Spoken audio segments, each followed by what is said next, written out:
What's up? What's up, Facebook? What's going on, peoples?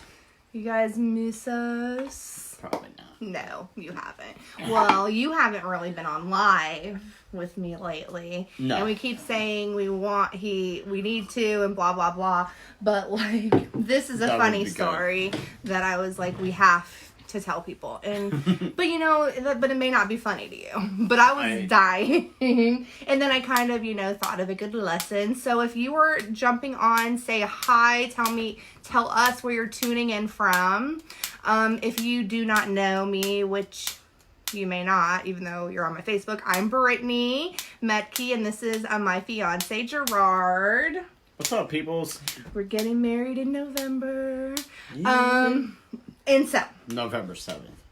So if you're going to 2020. crash it. No, if you're gonna crash, it's November 7th. Yeah. So, hey from Iowa, if you're watching the replay, let us know. If you're live, that red button's up there though, it says live. Yeah. Say replay so we can reach out, or if it's your first time. So, anyways, this was kind of funny. So, upstate New York, awesome. So, this weekend, we were in Vegas.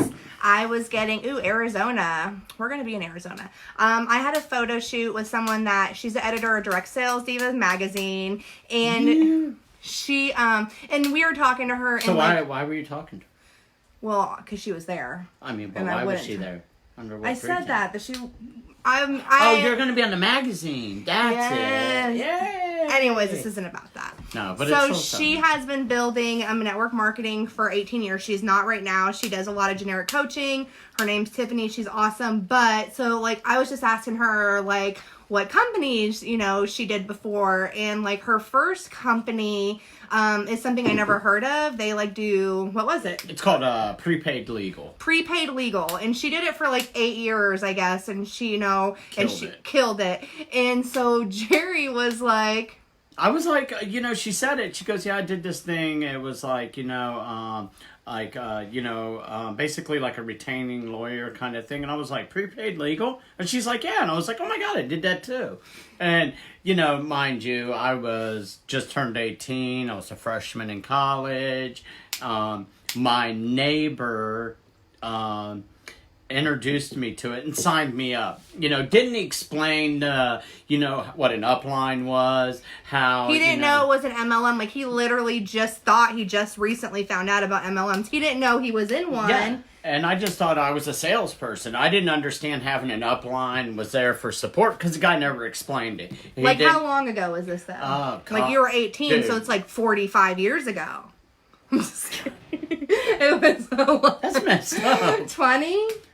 Yeah.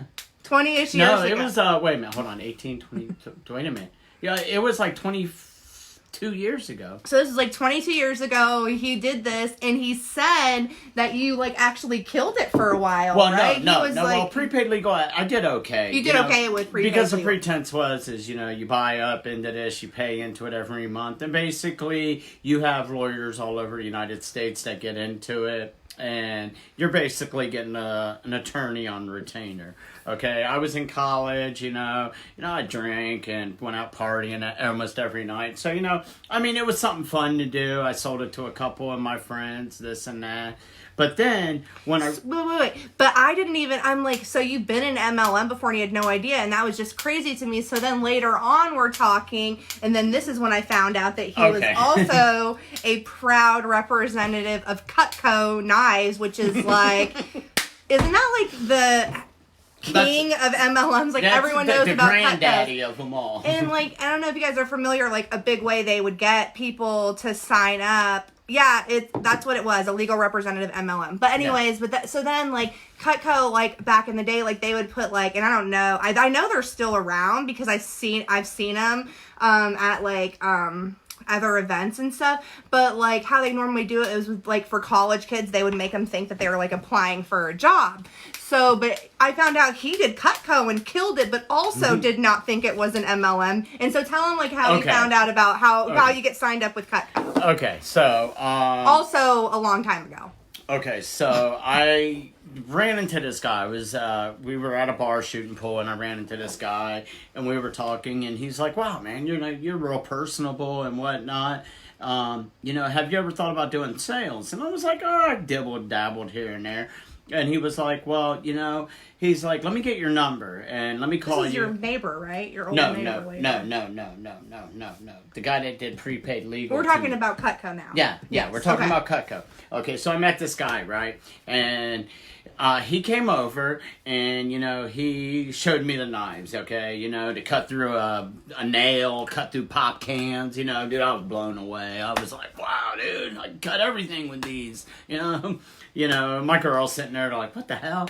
And so I bought them, right? I got the set, I paid, I got the set and Hook, everything. line, and sinker. He was like, I got a job. Yeah, dude, I was like, hey, I'm employed now, girl. You can't kick me out. Tell him, like, I'm went not to a your deadbeat. friends. You're like, maybe I can get you Well, in. hold on. Yeah, but hold on. It keeps. Okay. That's later. So, I get the set and everything, and you know, and like with anything, like you know, like with Color Street, you know, you get behind when you believe in a product, you get behind it 100%. He was all in. You're excited about it, and you know these knives. I was all about it, man. You know, I was gonna cut the world up. Chopping up the world with Cutco. One piece at a time. So, you know, I did real good, but what I didn't How know, much did those knives cost? they at the time they were like $2 something a set. And that was a lot back then. That was like 20 years ago. That's a Yeah. lot of money for knives. I mean, and they were actually a good product. and he said like he was doing so well selling them, but he didn't know. Can I tell? I know, but I I'll want to tell you. Well, know. no, that's better. You might forget. No, if I forget, you interject. You let me Okay. know. So Go on, sir. Okay, so we're back. I got the knives, right? Everyone up to speed. You know, I'm excited. You know, I'm juggling knives at home now. You know, getting my show together, my presentation. Cutting cans. Nails, you name it. If I could cut it up, I tried to cut it. Banister, you know, landlord's pissed. But so I started selling them. I just wasn't selling to I did sell to family, but you know, I started selling. I sold a lot. I think, first like 2 weeks, I sold like 10 sets. Then I was averaging like 10 sets a week, and I was killing it, right? Well, the guy that got me to do it, him and his wife did it together. She came over to the house, right? She's like, hey, Jerry, calls me, mind you, and this was 20 years ago, so there was really cell phones weren't that big, so it was like house phone. She comes over, and there wasn't like social media like there is today. So like everything I was doing was like face to face. You know what I'm saying? Just like cold, just cold calling. Forget calling, just approaching people about it. He was walking with his knives, opening up his coat.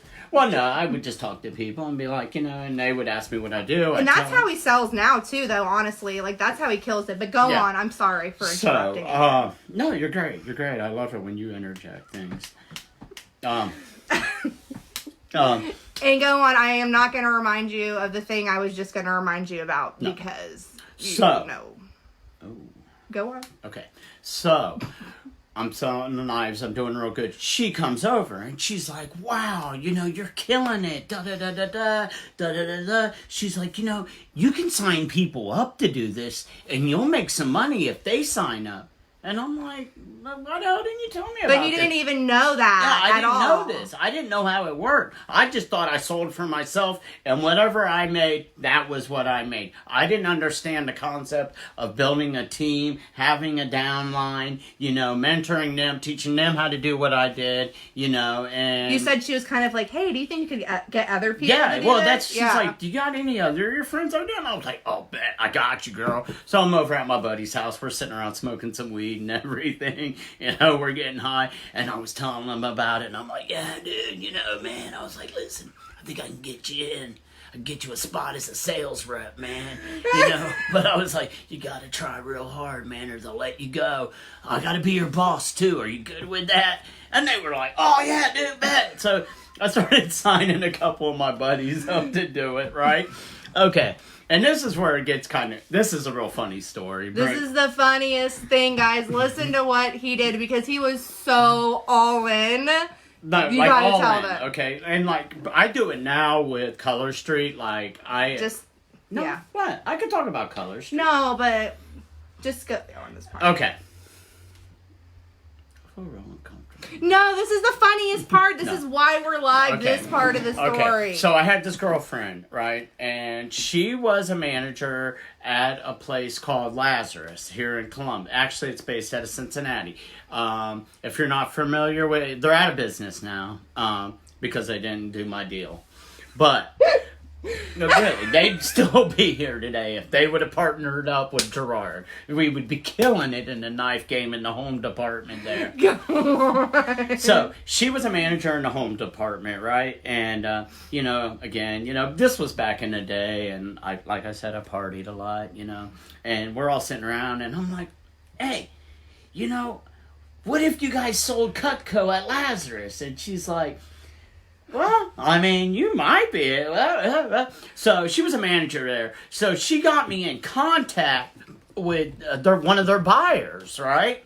And literally, I got an appointment set up. It took like a month to do it, right? Tell them about you bragging to your friends. Oh, yeah.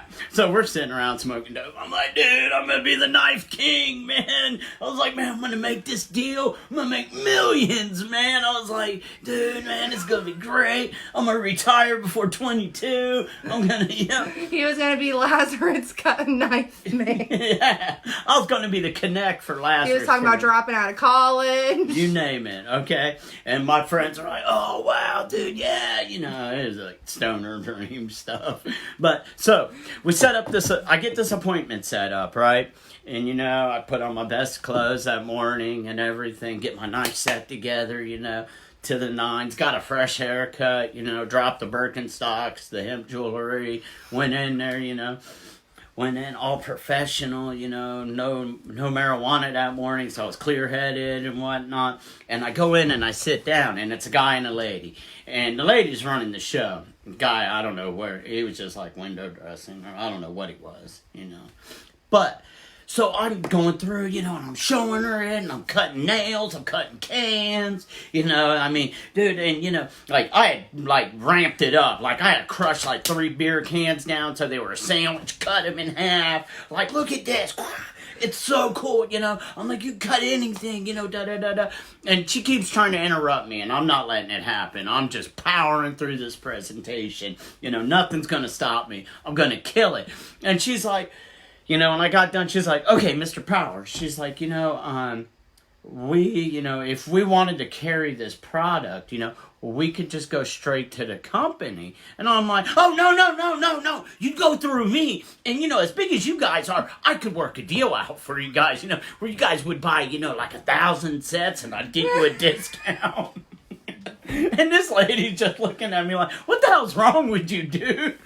And then I keep going with her, and I'm trying to convince her to buy these knives as I'm talking mass buy. He's going to have a big knife party with Lazarus. Yeah, and that was my retirement plan. And, at the end of it, But he said it discouraged you. After that, you stopped selling. Well, what happened was, it really didn't discourage. I mean, it kind of took the wind out of my sails because, my stoner dreams of retiring after dropping out of college and toast, dude. Living on the beach, in Laguna, living my best life, dead, crushed, But what really discouraged me was just they were kind of mocking you a little bit, you said. Yeah, they laughed at me, they made fun, she basically treated me like I was an idiot at the end and whatnot, and it sucked, and it was discouraging. And then, so I went to my upline and whatnot, and my upline, really chastised this lady. She really chastised me for what I did, told me, that was ignorant, that, stick with what I know, don't try to, think, and all this. And that culminated with, that meeting, and the way she acted towards me, it just soured it. And then after that, I was just like, fuck these. Forget these knives. I'm not going to do this anymore. I'm going to go to bartending. It's a better gig. And, and but I never realized that I was in an MLM. They I didn't didn't explain it to him. Yeah, He there didn't was know. no, like, Guidance or resources or anything. Yeah, and, and I really feel, if it was explained to me how it worked, how the comp program worked, what the purpose of the upline was, how to build a team, what my role would be, I thought of it when she said, you're kind of like in charge, like a boss, that's not what your upline is. They're not your boss. They're your mentor. They're there just to show you what's worked for them and to keep you going along. Even when times are good, times are bad, they're there for you. They don't tear you apart. They just pat you on the back, and But, like, here's the thing, like, you would have probably ran this by her and... Yeah. But, so that was, like, kind of so it was obviously a freaking hilarious story, like, when I pictured his mind, like, that first, well, he didn't know, but, like, basically planning he was going to be a millionaire off these knives and not knowing, like, that you're independent and obviously, like, you're going to be an independent rep to this huge store. Like, that was so funny to me. But what really stood out to me is, like, he was doing so well before and, like, they didn't give him any resources and he did all that on his own. Like, imagine if they would have been there from the beginning and, like, just explained it to him, because, like, I never even knew he did all this. And, like, so Jerry, like, once he gets, like, a good, he knows, like, he's a go-getter. Obviously, that's why we connect really well. And I just think, like, how many people, are we letting slip through the cracks because we're not being present for them? We're not, like, letting them, like, have, like, a clear guide of what to do. And, like, hey, if someone came to me and, like, said, hey, I'm gonna go to Ulta or whatever, someplace, like, Mac or Nordstrom, and I'm going to, offer, I'd be like, yeah, no, that's not how it works, because it does get discouraging. So it just, like, it was just kind of a lesson and an obviously a really hilarious story. But I was just like, dude, and that's just, like, he's a natural salesperson, obviously, like, his personality. But the fact is, he has experience and didn't even know, like, what about it. And when you're talking about uplines and whatnot, sometimes, and with her, like with this lady and this guy, they made it very evident, like, they didn't really care about me and really, like, it wasn't personal at all. There was it was just straight business. And, with something like this, for me, the personal relationship goes real far. That's what sets us apart in other businesses. Yeah, like, is that personal relationship, and it's just not all have to be always about the business, it can be personal. Like what's going on with your family, we all have... They didn't even call him until they saw, like, he was doing good sales. But I don't want to make this too long and too boring, but I thought you guys would get a kick out of that story because it was hilarious and then just kind of a lesson. So... thank you all for jumping on. We will be back soon. Actually, my kids are doing a fundraiser, and they really want to jump on and do a live and talk about that. So we're planning a family live with Rhea and Milo because they have to sell $1 million to get a $5 candy bar, and that's a 5-pound candy bar. You guys, those fundraisers are ridiculous, but they want to do it, so we're gonna get them to work. We got to get Color Street in elementary schools. I'm serious, dude. Think about 825 sales reps, little kids selling us some stuff. Promise them a 5-pound chocolate candy bar, and they will get to work. Dude, these kids will work, literally. Work. Dude. Our daughter was almost in tears today because she's only sold like